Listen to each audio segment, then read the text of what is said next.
کچھ لوگ یہ کہتے ہیں کہ آج بھی کچھ ہڈن تنظیمیں جیسے فری میسنز الومناٹی کا ذکر کرتے ہیں کہ وہ لوگ بھی ملاقاتیں کرتے ہیں دجال سے، ہو سکتا ہے ایجنڈا بھی لیتے ہوں، کسی جزیرے میں قید ہے، ابھی اسے آنے کی اجازت نہیں ہے۔ جب یہ پوری طرح دھوکے کا دور بن جائے گا اور ہر چیز کے اندر دھوکہ آ جائے گا تو پھر دجال بھی آ جائے گا۔ کیا یہ کنفرم ہے کہ یہ ایک شخص ہی ہوگا اور اس کا ایک نظام بھی ہوگا؟ کیونکہ اس پہ بھی کچھ ڈفرینس لاتے ہیں لوگ، یہ میں چاہتا ہوں اس میں ہم ڈسکس کریں سب سے پہلے۔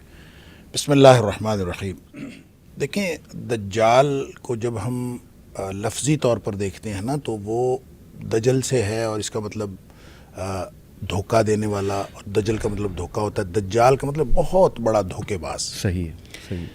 لہٰذا جب اس اعتبار سے دیکھتے ہیں تو دنیا میں جب دھوکہ آ جاتا ہے، اور خاص طور پہ اس وقت جب قرب قیامت ہم دھوکہ دیکھ رہے ہیں، اور ہر جگہ پہ دھوکہ دہی، اور جیسے نبی کریم صلی اللہ علیہ وسلم کی ایک اور حدیث بھی ہے کہ آپ نے فرمایا کہ ان من اقتراب الساعہ، صحیح، قرب قیامت کی نشانیوں میں سے ایک نشانی یہ ہوگی کہ اس وقت جو ہے نا سنون خداع، صحیح، کہ جو تمہارے اوپر ایسے سال آ جائیں گے جو دھوکے کے سال ہوں گے۔ ٹھیک ہے۔ اب دھوکے کے سال آ گئے تو پھر اس کی آپ نے تشریح فرمائی، یصدق فیہ الکاذب ویکذب فیہ الصادق ویؤتمن فیہ الخائن ویخون فیہ الامین، کہ اس میں سچے کو جھوٹا سمجھا جائے گا، جھوٹے کو سچا سمجھا جائے گا، اور جو امانت دار ہے اس کو بددیانت سمجھا جائے گا، بددیانت کے اوپر بھروسہ کیا جائے گا۔ یعنی یہ جو سارا دھوکے کا ایک چال چلن ہے اور جو طرز عمل ہے، صحیح،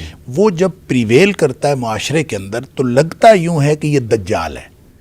یعنی ہم یا عوام الناس جو ہیں وہ یہ سمجھنے میں اس حد تک حق بجانب ہوتے ہیں کہ جب ہر طرف ہی دھوکہ ہے صحیح، اور کوئی شخص ہمیں سچا ملتا ہی نہیں ہے، لوگ جو ہیں وہ دھوکے باز، ہر شخص دھوکہ دے رہا ہے، ہر شخص بے ایمانی کر رہا ہے، تو دجال بھی تو بے ایمانی ہی کرے گا، تو شاید یہ پوری تہذیب جو ہے اس کا نام دجال ہے، تو لوگ بھی اس معاشرے کو دجال کہہ دیتے ہیں۔ پھر یہ ہے کہ سب سے زیادہ جو میڈیا ہے اس کے اندر چونکہ یہ دھوکہ دینے کی صلاحیت سب سے زیادہ ہے، جی جی جی، لہٰذا لوگ بعض اوقات میڈیا کو دجال کہہ دیتے ہیں۔ پھر نبی کریم صلی اللہ علیہ وسلم نے چونکہ فرمایا کہ اس کی ایک آنکھ ہوگی تو اس کو کیمرے کے ساتھ تشبیہ دے دیتے ہیں، کیمرے کی آنکھ ایک ہے، موبائل فون کے ساتھ تشبیہ دے دیتے ہیں کہ یہ جناب یہ دجال ہے۔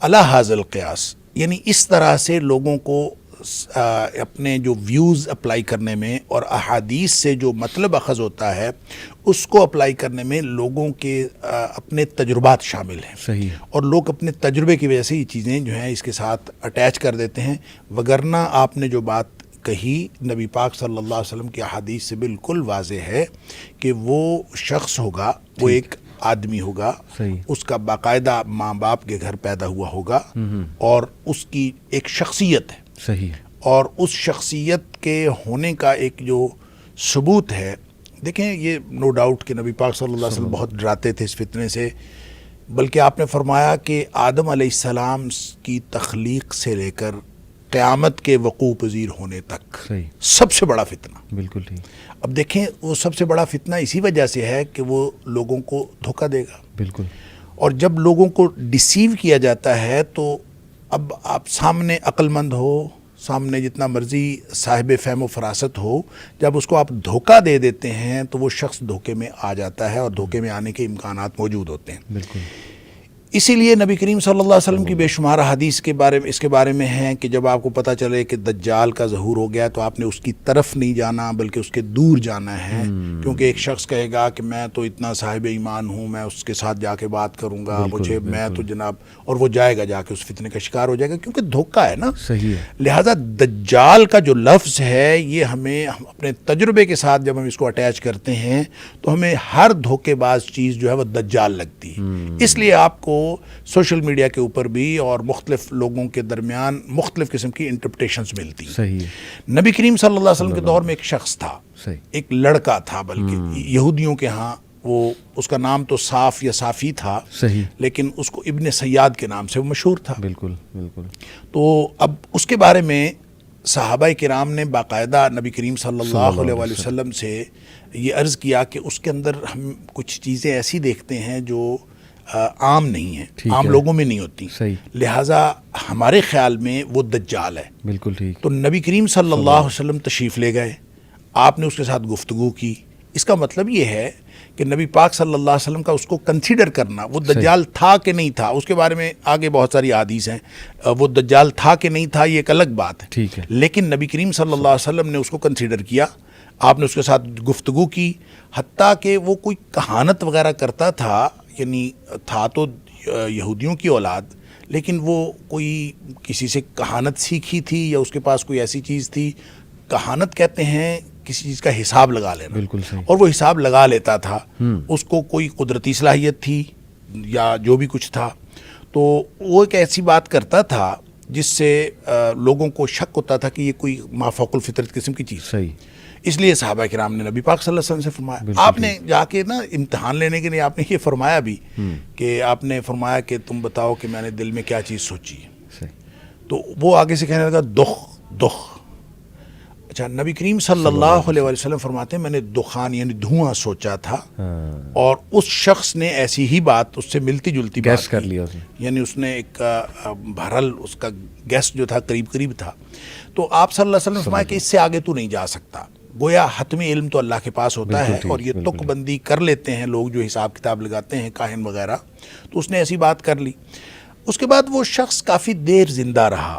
وہ یعنی عمر فاروق رضی اللہ تعالیٰ کے دور میں بھی تھا، اور لوگ جو ہیں اس کے بارے میں بعض لوگوں نے تو صحابہ کرام کے بیانات آتے ہیں کہ ہم نے تو کنفرم سمجھا ہوا تھا کہ یہی دجال. ایک سوال میرے ذہن میں آ رہا تھا، بلکہ کسی نے مجھ سے پوچھا بھی تھا کہ اگر صحابہ ابن سیاد کو دجال کنسیڈر کر رہے تھے تو دجال کی تو فزیکل کریکٹرسٹک اتنے واضح ہیں. آنکھ کا جو ذکر ہے کہ ایک آنکھ تو جو ہے وہ اس طرح گریپ کی طرح پروٹیوٹ کر رہی ہوگی، تو کیا ابن سیاد پہ وہ فزیکل کریکٹرسٹک پورے اتر رہے تھے جو صحابہ نہیں اتر سمجھ رہے چکے؟ تھے. یہی تو میں کہہ رہا ہوں، نہیں اتر رہے تھے. اسی لیے تو صحابہ کرام شک میں مبتلا تھے کہ اس کے اندر کچھ خصوصیات تھیں. ایک بات. دوسری بات یہ ہے کہ نبی پاک صلی اللہ علیہ وسلم نے جتنی دجال کی نشانیاں بتائی ہیں وہ کوئی ایک ہی فہرست میں تو نہیں بتا دی. آپ مختلف اوقات میں بتاتے رہے. اب ہمارے پاس کمپائل ہو کے وہ ساری موجود ہیں. بالکل. لیکن اس وقت جب ابن سیاد موجود تھا اس وقت کچھ نشانیاں بتائی تھی، کچھ نہیں بتائی تھی. البتہ کافر والی تو تھی. یہ جو مسلم شریف کی حدیث میں خود وہ کہہ رہا ہے، ابو سعید خدری رضی اللہ تعالیٰ کی روایت کے مطابق وہ خود کہہ رہا ہے کہ نبی پاک صلی اللہ علیہ وسلم کافر ہوگا، میں تو مسلمان ہوں. تو اس کا مطلب یہ نشانیاں تو تھیں. بالکل ٹھیک. کچھ لوگ یہ کہتے ہیں کہ دیکھیں تمیم الداری کی حدیث سے تو ثابت ہو رہا ہے کہ دجال پیدا بھی ہو چکا ہے، موجود بھی ہے، ایک جزیرے میں قید بھی ہے. کیا یہ بنی اسرائیلی روایت ہے؟ صحیح حدیث ہے کہ وہ بانج اس کے ماں باپ ہوں گے، کافی عرصے سے بچہ نہیں ہو رہا ہوگا، تو پھر دجال وہاں پیدا ہوگا اور ینگ ایج میں باہر نکلے گا.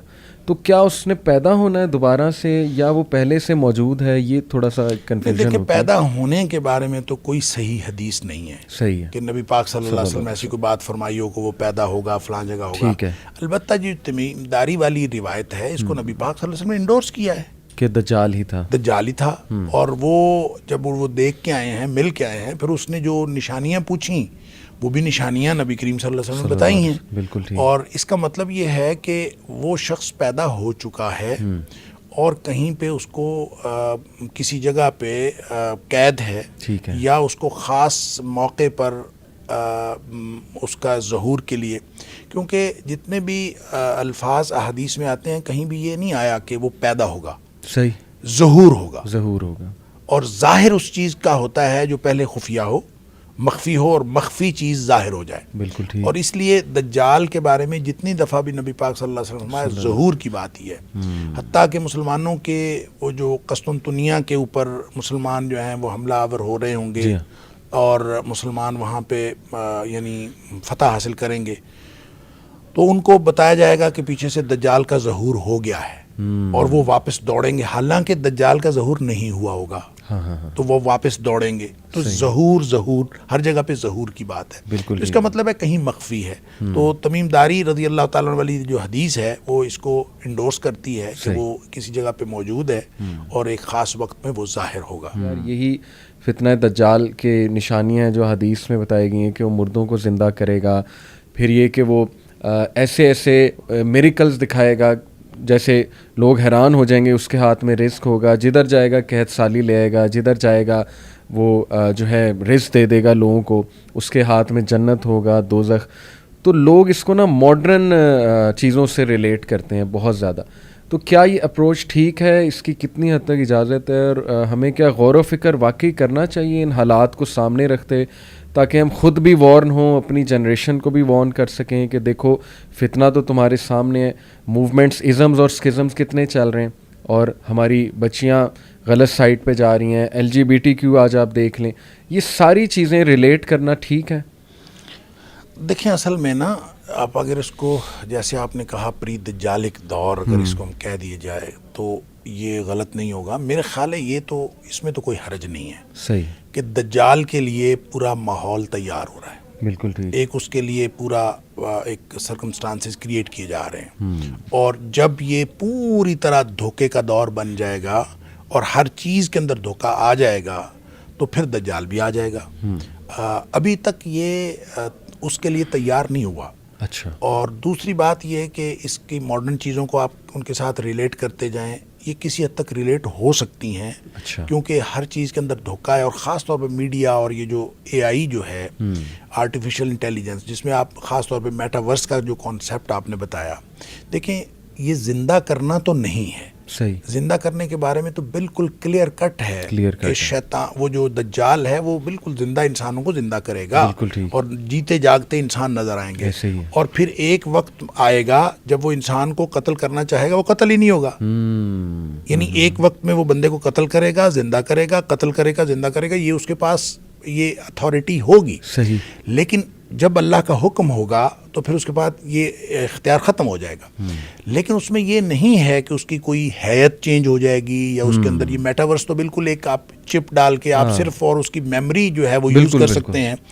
اس میں آپ کو جو روبوٹ ٹائپ کوئی چیز ساتھ لگانی پڑے گی, اس کو جو جسم دینا ہے آپ نے وہ تو کوئی اور دینا ہے, اور وہ کوئی آرٹیفیشل کوئی چیز دینی ہے, ایسا نہیں ہے. لہٰذا آپ یہ کہہ سکتے ہیں کہ اس کی چپ سے چیزیں نکال کر دھوکے کے لیے دجالیت کے استعمال کرنا یہ بالکل ٹھیک ہے, یہ ہو سکتا ہے.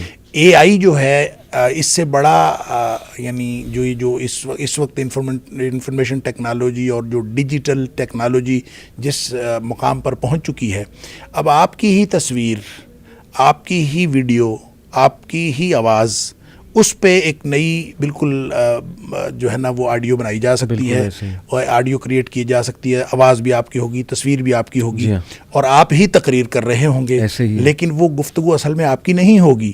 تو یہ کی جا سکتی ہے. اب اس سے بڑا دھوکہ اور کیا ہو سکتا ہے؟ میری بھی تقریر ہو, آپ کی بھی تقریر ہو, لیکن اس سے جو چیز ثابت کی جا رہی ہے وہ ہمارے ہی نظریے کے خلاف ہو, ہماری ہی باتوں کے خلاف ہو. یہ بالکل ہو سکتا ہے. اس سے بڑا دھوکہ اور کیا ہوگا؟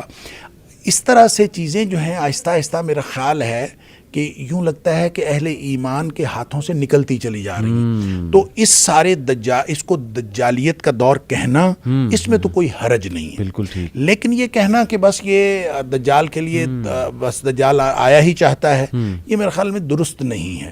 اس کی وجہ یہ ہے کہ اگر ہم احادیث میں جو قرب قیامت کے واقعات ہیں ان کو اگر ہم ترتیب سے دیکھیں اور ایک سیکوینس اس کا قائم کرنے کی کوشش کریں, ویسے تو یہ جو نشانیاں ہوتی ہیں, چاہے وہ چھوٹی نشانیاں ہیں چاہے وہ بڑی نشانیاں ہیں, اس کے بارے میں یہ اصل میں نصیحت کے لیے ہوتی ہیں. یہ اس لیے نہیں ہوتی کہ آپ ان کو کوئی تعین کریں اس کا اور اس کی اپلیکیشن کر کے آپ کوئی اس میں سے کوئی چیز نکالیں. ایسا نہیں ہوتا کہ مکانی طور پر بھی اور زمانی طور پر آپ ان کو اپلائی کر کے کوئی تعین کلی کریں, یہ درست نہیں ہے.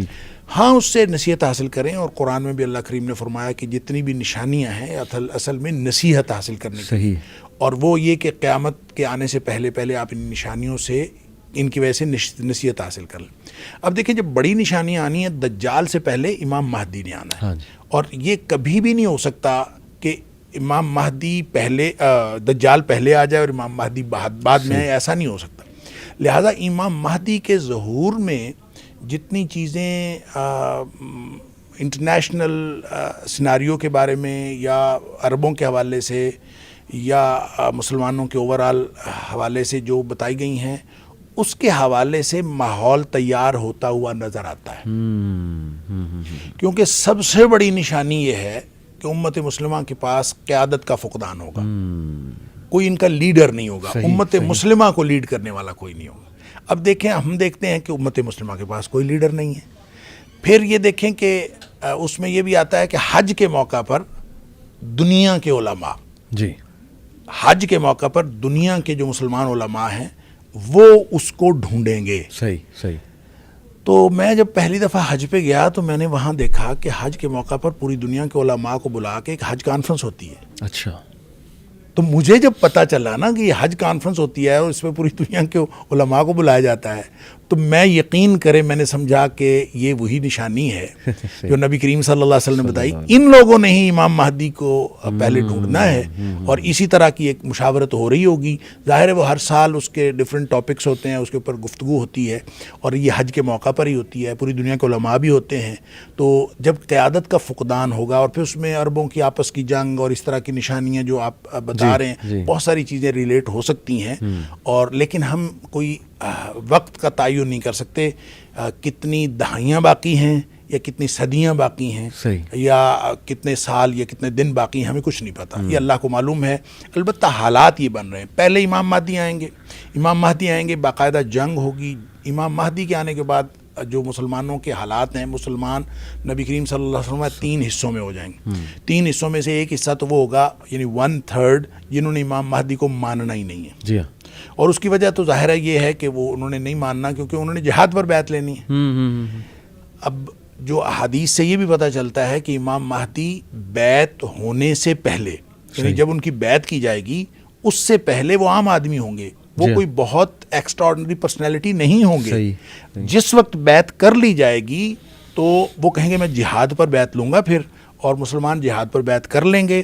اور جس وقت بیعت کر لیں گے نبی کریم صلی اللہ علیہ وسلم نے فرمایا کہ حجر اسود اور جو مقام ابراہیم ہے اور جو زمزم کا کنواں ہے اس کے درمیان میں, یعنی آپ سب کہہ لیں کہ تقریباً کعبہ کے دروازے کے سامنے, تو وہاں پہ بیعت ہوگی. کیونکہ آخری دفعہ جب یہ اس کو پکڑیں گے علماء جا کے اس کو دیکھ لیں گے اور پا لیں گے, وہ ملتزم پہ چمٹا ہوا ہوگا, دعائیں کر رہا ہوگا. تو وہ جب بیعت کر لے گا تو حدیث کے الفاظ ہیں فَيُصْلِحُ اللَّهُ فِي لَيْلَةٍ, اللہ کریم ایک ہی رات میں اس کے اندر صلاحیتیں پیدا کر دیں. یعنی وہ پہلے ایکسٹرا آرڈنری آدمی نہیں ہوگا لیکن اس بیعت کے بعد وہ ایکسٹرا آرڈنری آدمی ہو جائے گا. پھر اس کے بعد مسلمانوں کی جنگیں ہیں, پھر اس جنگوں کے اندر ظاہر ہے مسلمان کام آئیں گے. آپ نے فرمایا کہ جو لوگ امام مہدی کو نہیں مانیں گے, ظاہر ہے ہم لوگ اپنے نرم بستروں پہ سونے والے اور اپنی عیاشی کی زندگی گزارنے والے, ہم سے کوئی جہاد بھی بیعت لے تو 1000 دفعہ خیال آتا ہے کہ یہ جھوٹا ہی ہوگا, اللہ تعالیٰ معاف فرمائے. تو اسی طرح کی کیفیت ہوگی.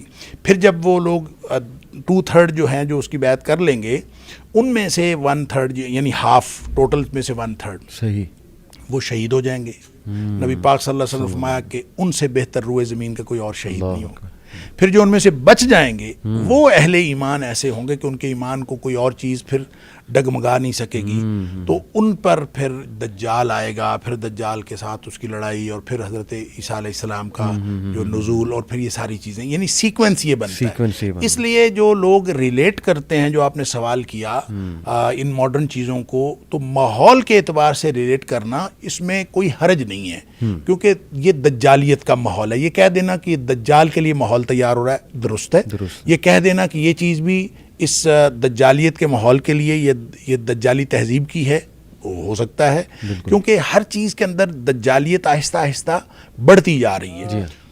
ہمیں چلیں ذکر کی آپ نے بات کی, ایمانی اس کی بات کی, وہ بہت امپورٹنٹ ہے, لیکن کیا ماحول کو بھی چینج کرنا پڑے گا؟ یعنی جیسے حدیث میں آتا ہے نا کہ ایک دور آئے گا کہ تمہیں پہاڑوں کی طرف جانا پڑے گا, تمہارا بہترین اثاثہ ایک بکری ہوگی, اس کا دودھ. اور ایک صحابی نے پوچھا غالباً حضرت حذیفہ نے کہ اگر وہ میسر نہیں تو اللہ کے نبی نے کہا ٹہنی چباتے رہو یہاں تک کہ تمہیں موت آ جائے.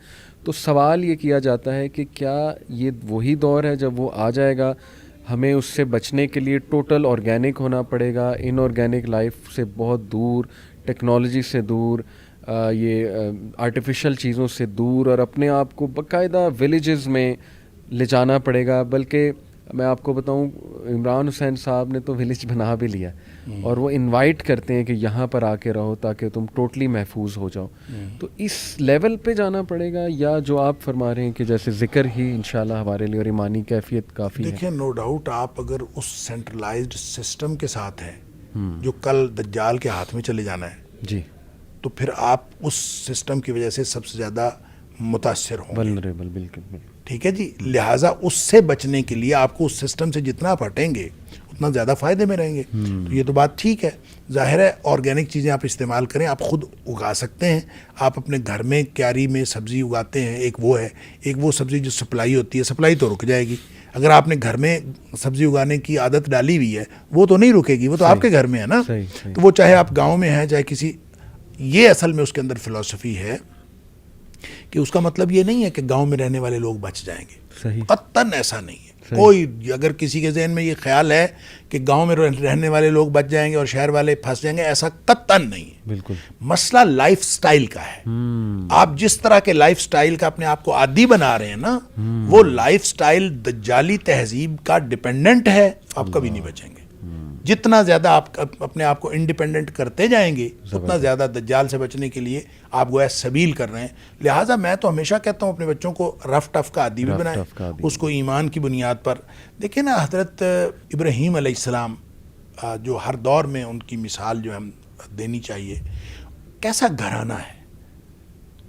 یعنی بیوی ہے تو ان کو ایک خالی جگہ پہ, خالی وادی پہ چھوڑ کے آ رہے ہیں.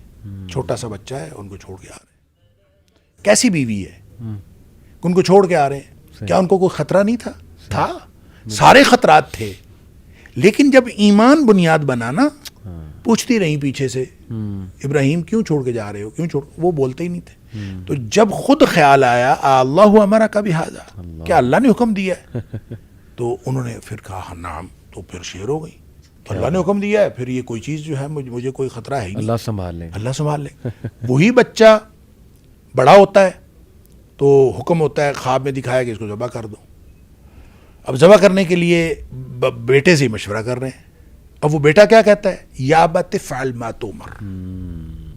معاملہ اس کا ہے صحیح کہ آپ اس کے حکم پر کر دیجئے.